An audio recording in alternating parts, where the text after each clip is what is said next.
Hi, my name is Allie Michael Canon, and I'm here today to talk to you about my transgender journey, my story of becoming a man. And I'm excited to be with you here today, to share with you my journey and to hopefully inspire all of you to be compassionate and to show up as allies for transgender people that you may meet in your life. I was born in Los Angeles, California, and I grew up in the 60s and 70s. I'm 53 years old today. And to give you a sense of my journey, I need to start in my childhood, where when I grew up throughout my kindergarten through 12th grade education, no one ever talked about being lesbian and gay, and certainly no one ever talked about being bisexual or transgender. Gender identity was not something that anyone spoke about throughout my childhood, throughout my high school, and even into my college years. But I was lucky enough to grow up in a family and in a time when gender still had some open possibilities. And so I grew up with a tomboy identity as a kid. So even though I was born female, I still had a masculine identity as a kid, and it was something that was celebrated within my family and in my peer group. And I had friends who were girls who were both tomboys, but neither of them grew up to be men. So what's different about my journey? Well, for one, I loved climbing trees, and I had a brother who was completely supportive of who I was in the world. And with my friends, we did things like make secret hideouts and had a celebration of who we were. I can remember when I was in elementary school and my mother took me in 3rd grade to the boys department at a department store, and I bought these amazing wide whale corduroy pants. It was like I was coming home in those pants. I could feel myself reflected and feel that part of my masculinity reflected as a kid in my tomboy identity. And then after elementary school, things started to become much more difficult for me to be at home in myself. I went to middle school, which for me was junior high, and in 7th grade, in LA, in the public school that I went to, there was a lot of pressure to conform to gender expectations of what girls had to wear and be like. And I experienced a lot of cruelty from my peers. So at my junior high, girls would gather in the quad and form circles. And I was blocked out of those circles. I wasn't allowed to enter in, I wasn't allowed to be part of the conversation, and basically I was bullied in middle school for not conforming and not fitting in. And I was ostracized, and I really went from having a wonderful peer group to having only one friend who was also pushed out of those same circles. And then I went to high school, where I still had a lot of pressure to conform and fit in. And I did things like participate in a prom fashion show where I had to wear a big blue poofy dress and parade around in front of my peers in a way that really didn't feel like me and felt like I was pushing myself into an identity that really didn't fit. But at the time, I just was trying to fit in. It wasn't like I really had that kind of lens to feel who I was inside, and I had no language for that. And then when I was in my senior year of high school, I fell in love with a woman for the first time. And again, it was very buried for me. It was very much in the closet. But in the middle of my senior year, I came out to one friend, and I said, I think I'm in love with this girl named Julie. And she said, yeah, I kind of figured that out, which was a relief to me. But then I really couldn't speak about it anymore until I got to college, and I had what I call my first coming out as a lesbian.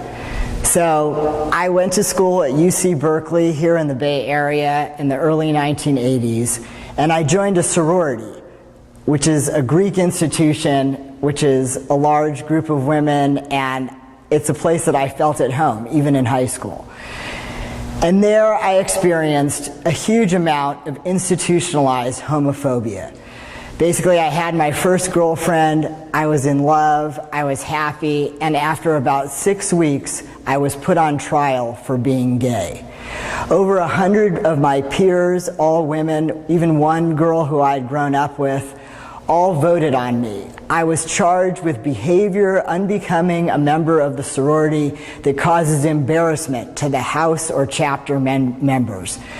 And I was put on trial, I was punished for being gay, I was told I couldn't be who I was and that I had to hide my sexuality. Eventually, that level of institutionalized homophobia led to me dropping out of college and being out of college for a year. Then I later transferred to UC Santa Cruz, where I became a women's studies major, and I essentially healed from what had been a very difficult time in my life. At that point, I started to identify as a butch lesbian, or a more masculine woman. And I had that identity for over 13 years. And then I began a journey of exploring my gender in a way that I had no idea even existed. Because even as a women's studies major, where I was exposed to multiple forms of learning about oppression, about racism and anti-Semitism and homophobia and sexism, I never heard the word transgender uttered, even in my incredibly progressive women's studies classes. So in 1997, I met Jessica, who would later become my wife. She identifies as bisexual. And I started to explore my gender identity in my 30s. And some profound things happened to me. For one, I started to experience a feeling of wanting to be seen as male in a way that I hadn't as a butch lesbian.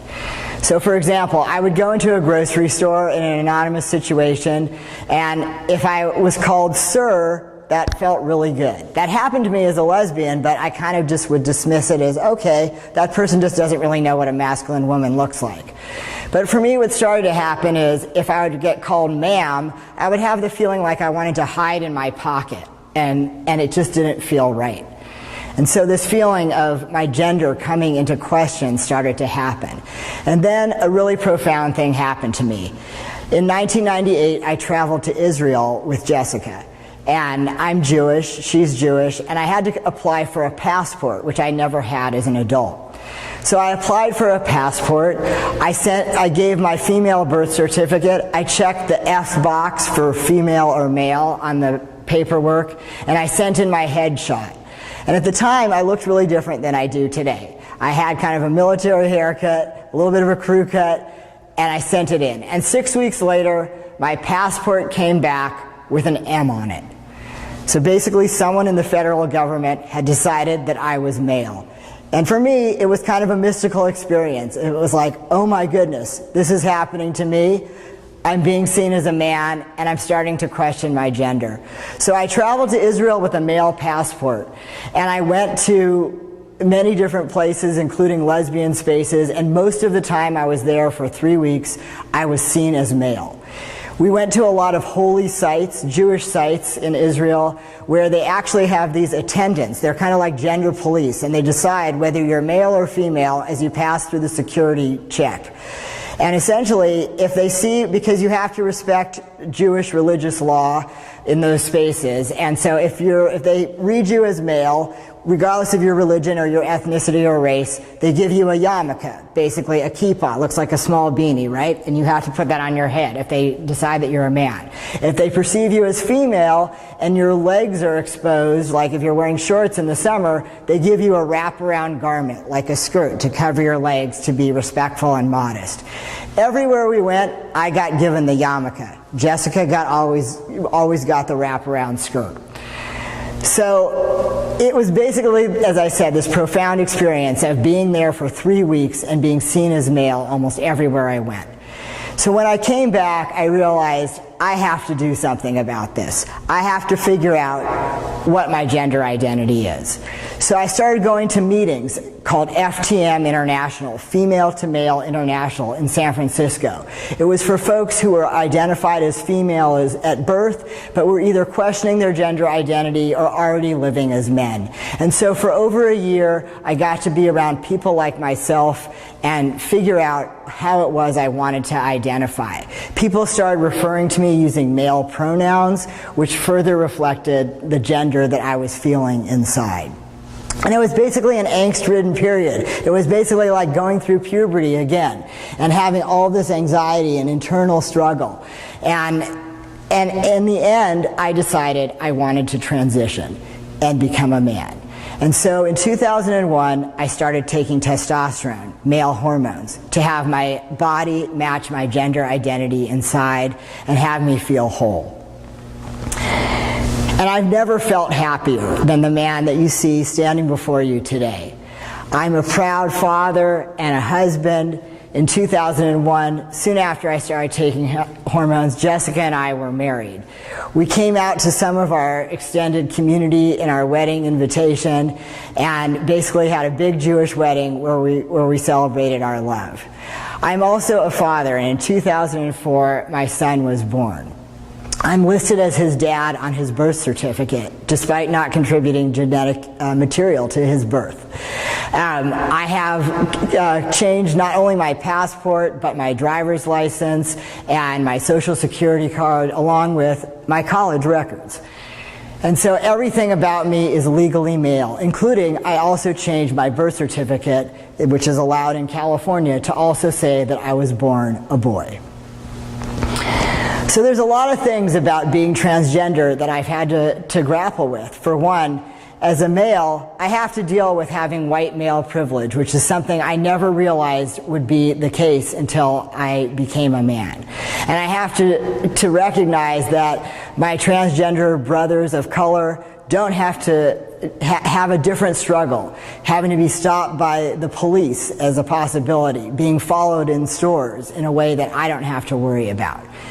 For me, I have to think about not only white male privilege, but also taking up space as a man and having more access. I've gotten paid more as a man than I ever did as a woman. And that's another example of sexism in our society. And my journey is also my family's journey. So when I first transitioned, Jessica had to struggle with using the right pronoun, and for a while avoided using pronouns to refer to me until she was able to feel comfortable. And my friends and my family also had to go through that struggle. And it's also my kid's journey. It's his choice whether to come out about his family.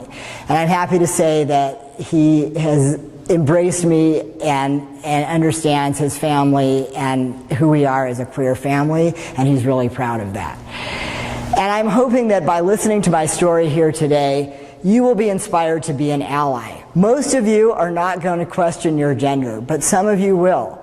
And back in my day, it just wasn't allowed to even think about questioning your gender. It was so unusual. But now, even in the 16 or 17 years since I've come out, a whole transgender movement has been taking form. And of course, because of that, we're also experiencing a lot of backlash.